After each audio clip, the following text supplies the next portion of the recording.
जय श्री कृष्णा। आप सभी को उत्पन्ना एकादशी की ढेरों शुभकामनाएं। आज हम बात करेंगे कि उत्पन्ना एकादशी का जो व्रत का पारण है वो किस दिन किया जाएगा। व्रत पारण के दिन क्या ऐसी बाधा है जिसके कारण आप उसे सुबह सुबह नहीं कर सकते। देखा गया है कि व्रत का जो पारण है वो एकादशी व्रत के अगले दिन सुबह सुबह सूर्योदय के बाद कर दिया जाता है, परंतु ये जो उत्पन्ना एकादशी है ना, इसका जो व्रत पारण है वो अगले दिन सुबह सुबह नहीं होगा। उसको आप सुबह सुबह ना करें, अन्यथा व्रत खंडित हो जाएगा।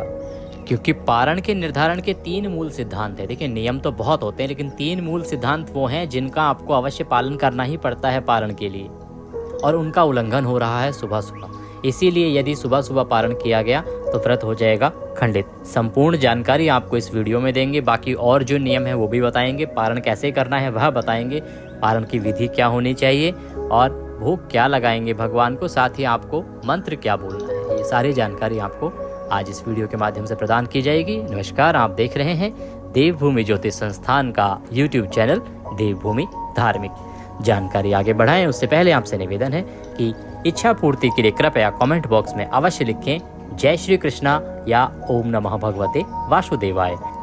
भगवान का मंत्र या नाम जब भी लिखा जाता है तो उससे एक ऊर्जा उत्पन्न होती है, और वह ऊर्जा आपके जीवन में सकारात्मक परिवर्तन लेके आती है। भगवान प्रसन्न होते हैं और उनके आशीर्वाद से आपकी सभी परेशानियां दूर होती हैं। इसीलिए अवश्य लिखें जय श्री कृष्णा या ओम नमः भगवते वासुदेवाय।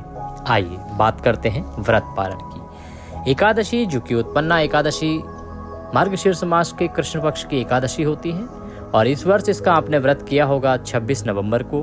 पारण आप कर रहे होंगे 27 नवंबर को। तो पारण वाले दिन आपको सूर्योदय से पहले उठना चाहिए। कथा आपने अगर सुनी होगी तो कथा में वृतांत आता है, भगवान श्री कृष्ण कहते हैं कि आपको सुबह 4 बजे उठ जाना चाहिए, ब्रह्म मुहूर्त में उठ जाना चाहिए। परंतु आज के समय में वह संभव नहीं है, तो भी सूर्योदय से पहले तो अवश्य ही आप उठ जाएं। उठने के बाद स्नान आदि करके भगवान भास्कर को जल देंगे। फिर हम भगवान की पूजा करेंगे। जो पारण के दिन की पूजा है हम उसकी बात करेंगे। सूक्ष्म विधि आपको बताएंगे पारण के दिन आपको कैसे सूक्ष्म विधि से पूजा करनी चाहिए।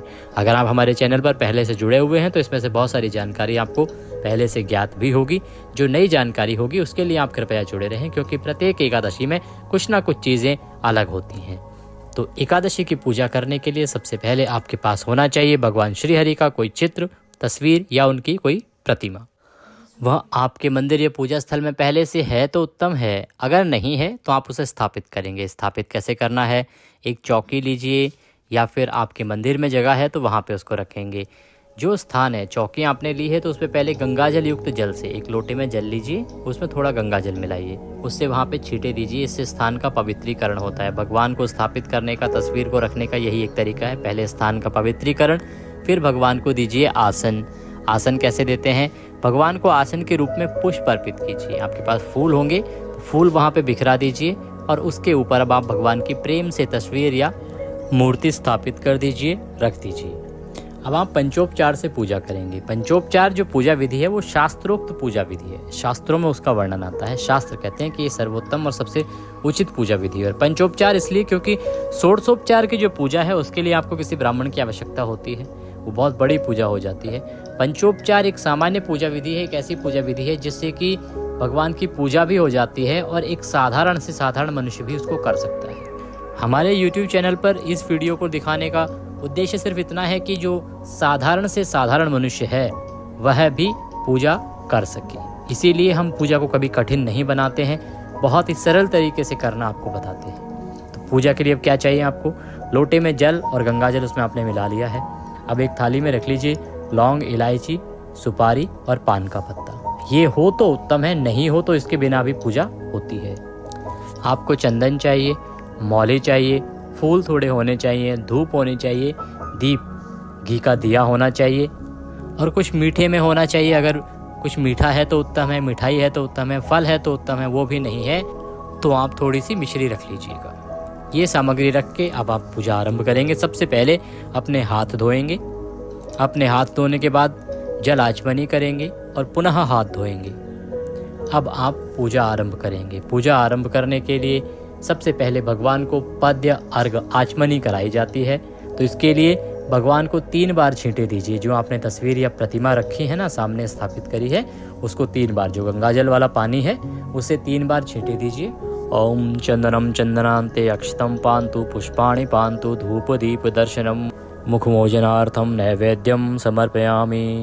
तो इसमें अब आपको क्या करना है, सबसे पहले भगवान को तिलक लगाइए, चंदनम चंदनांते तिलक लगाइए, अक्षत लगाइए, भगवान को पुष्प अर्पित कीजिए। फूलों की माला है तो माला पहनाइए, खुले फूल हैं तो फूल अर्पित कीजिए। धूप दीप दर्शनम, पहले धूप दिखाइए भगवान को और उसके बाद दीपक, घी का दिया आपने जलाया होगा, दीपक दिखाइए, दीप दिखाइए। ध्यान रखिए कि जो दीपक है वो या तो शुद्ध घी का होना चाहिए या तो आप तिल के तेल का दीपक भी जला सकते हैं। आजकल क्या है, मिलावट बहुत चल रही है। पूजा पाठ के नाम पे जो घी दिया जा रहा है, जिस पे लिखा होता है पूजा पाठ के लिए घी, कृपया वो मत लाइए। उसी कीमत में तिल का तेल आपको मिल जाएगा, वह ले लीजिए। क्योंकि वो जो पूजा पाठ के लिए जो घी लिखा होता है वो बहुत ही घटिया क्वालिटी का होता है और वो बिल्कुल भी पवित्र नहीं होता है, इस योग्य तो होता ही नहीं है कि वो पूजा पाठ में प्रयोग किया जा सके। या तो लीजिए शुद्ध घी, जो आपको पता हो कि ये शुद्ध घी है, और या फिर आप ले लीजिए तिल का तेल, कोई परेशानी नहीं है, तिल के तेल से भी आप दिया जला सकते हैं, परंतु शुद्धता बहुत आवश्यक होती है। धूप दीप के बाद अब आप नैवेद्य अर्पित करेंगे। नैवेद्य में आप भगवान को अगर कोई मिठाई है तो वह अर्पित कीजिए, और मिठाई नहीं है तो आपके पास कोई फल होगा वह भगवान को चढ़ा दीजिए। अन्यथा मिश्री, हमने आपको कहा था, मिश्री के कुछ दाने लेके नैवेद्य के रूप में भगवान को अर्पित कीजिए। अब हम आपको एक उपाय भी बताएंगे जो कि चमत्कारी उपाय भी है और पूजा का एक अंग भी है। पान का पत्ता अगर आपके पास है तो पान का पत्ता लीजिए, उसमें 2 लौंग, 2 इलायची और 1 सुपारी रखिए। उसका बीड़ा बना दीजिए, 1 लौंग से ऊपर से बंद कर दीजिए उसको। आपकी जो भी कामना है ना, उस पान को हाथ में लेके, उस बीड़े को हाथ में लेके, आंख बंद करके भगवान का ध्यान करके और उस कामना को बोलिए जो भी आप इच्छा पूर्ति चाहते हैं, और उसके बाद वह पान का बीड़ा भगवान को अर्पित कर दीजिए। यह इच्छा पूर्ति उपाय के रूप में कार्य करता है। आपकी जो भी कामना होगी, जो भी इच्छा होगी, वह भगवान श्री हरि अवश्य ही पूरी करेंगे। अब हम जो आपने भोग लगाया है, पारण के लिए बनाया है, उसकी थाली सजाइए, भगवान को भोग लगाएंगे। देखिए, पारण में पीले चावल का विशेष विधान है। अगर आपने पीले चावल बनाए हैं तो उत्तम है, थाली में सजाइए, उसमें तुलसी का पत्ता रखिए और भगवान को भोग लगाएंगे। अगर पीले चावल नहीं बनाए हैं तो आप फल का भोग भी लगा सकते हैं, या जो भी आपने शुद्ध शाकाहारी भोजन घर में बनाया है उसका भोग भी लगा सकते हैं। ध्यान रखिएगा कि लहसुन प्याज आदि नहीं होना चाहिए। आप सभी बहुत ही ज्ञानी जन हैं, पहले से आपको पता भी होगा, और जिनको नहीं पता है तो वो ध्यान रखें कि लहसुन प्याज आदि नहीं होना चाहिए खाने में। भोग की थाली सजाएंगे, तुलसी का पत्ता उसमें रखेंगे, भगवान से प्रेम पूर्वक भोजन के लिए निवेदन करेंगे। भगवान प्रेम के भूखे होते हैं, मंत्रों के भूखे नहीं है। प्रेम से भगवान को भोग का निवेदन कीजिए। भोग लगाने के बाद भगवान को जल आचमनी कराइए। जल आचमनी करा के वह थाली वहाँ से उठा लीजिए। अब हम करेंगे इस पूजा का अंतिम पड़ाव और सबसे महत्वपूर्ण प्रक्रिया, वो होती है पुष्पांजलि। हाथ में पुष्प ले लीजिए, भगवान से आंख बंद करके निवेदन कीजिए। आवाहनम न जानामि न जानामि विसर्जनम पूजम चैवम न जानामि क्षम्यताम परमेश्वरः। हे प्रभु, ना हम आपका आवाहन जानते हैं, ना पूजन जानते हैं, ना विसर्जन जानते हैं। हम अज्ञानी जीव हैं, जैसी बन पड़ी है वैसी सेवा आपके श्री चरणों की है। इसमें कोई गलती, कोई त्रुटि, कोई भूल हमसे हो गई हो तो जाने अनजाने की गलतियों को क्षमा करना। आप दया सिंधु हैं, हम आपके दर के भिखारी हैं। ईश्वर, आप हमारी गलतियों को क्षमा करते हुए दया का आशीर्वाद प्रदान कीजिए। इसके निमित्त आपको अर्पित करने के लिए हमारे पास कुछ भी नहीं है। तन मन धन सब कुछ आप ही का है। हमारे पास क्या है? मालती मलकादाति सत्पत्रांत संयुक्तम पुष्पांजलि मया दत्तम ग्रहणाम परमेश्वरः। यह पत्र पुष्प की भेंट है, इसे आप स्वीकार कीजिए और वह पत्र पुष्प भगवान के चरणों में अर्पित कर दीजिए। दंडवत प्रणाम कीजिए और इसके साथ ही ये पारण की पूजा यहाँ समाप्त होती है। अब हम करेंगे आगे की विधि की चर्चा। ये जो पूजा है मुश्किल से 5 मिनट की पूजा हो जाती है। इसको आप अवश्य कीजिएगा पारण के दिन। इसके बाद आपको किसी ब्राह्मण को भोजन कराना चाहिए नियम अनुसार। तो भोजन ना करा पाएँ तो आप कुछ भी सूखा खाना दे दीजिए, उसको दूध का पैकेट ले लीजिए, कुछ फल ले लीजिए, उसमें दक्षिणा रखिए और वह किसी योग्य ब्राह्मण को दान दीजिए। योग्य ब्राह्मण जो कर्मकांडी ब्राह्मण हो, जो कर्मकांड करता हो, ऐसा नहीं किसी को भी दे दिया जाए। दान उसी ब्राह्मण को देना चाहिए जिस पे देने के लिए आशीर्वाद हो, जो आपको आशीर्वाद दे तो उसमें कुछ फल आपको प्राप्त हो सके। जो कर्मकांड करता है, भगवान की भक्ति करता है, वही आपको आशीर्वाद में कुछ पुण्य फल दे सकता है। इसीलिए जो भी योग्य ब्राह्मण है उसको आप दान दीजिए। दान देने के बाद अब आप व्रत का पारण करेंगे। पारण करने के लिए आसन लगा के बैठ जाइए। 5 बार बोलिए ओम नमः भगवते वासुदेवाय, ओम नमः भगवते वासुदेवाय, ओम नमः भगवते वासुदेवाय। इस प्रकार से इस मंत्र को 5 बार बोलेंगे। 5 बार मंत्र बोलने के बाद तुलसी का पत्ता अपने मुंह में रखिए और पारण कीजिए।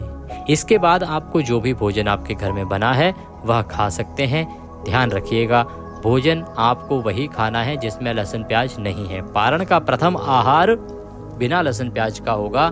उसके बाद आप खा सकते हैं सायंकाल को या बाद में जो भी खाना है उसमें आप खा सकते हैं, परंतु प्रथम आहार जिससे आप पारण कर रहे हैं वह बिना लहसुन प्याज का ही होना चाहिए।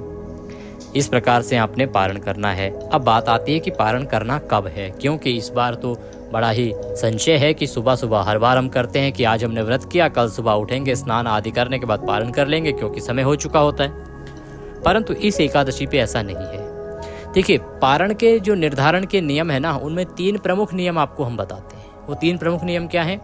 प्रथम नियम की पारण द्वादशी तिथि में किया जाता है।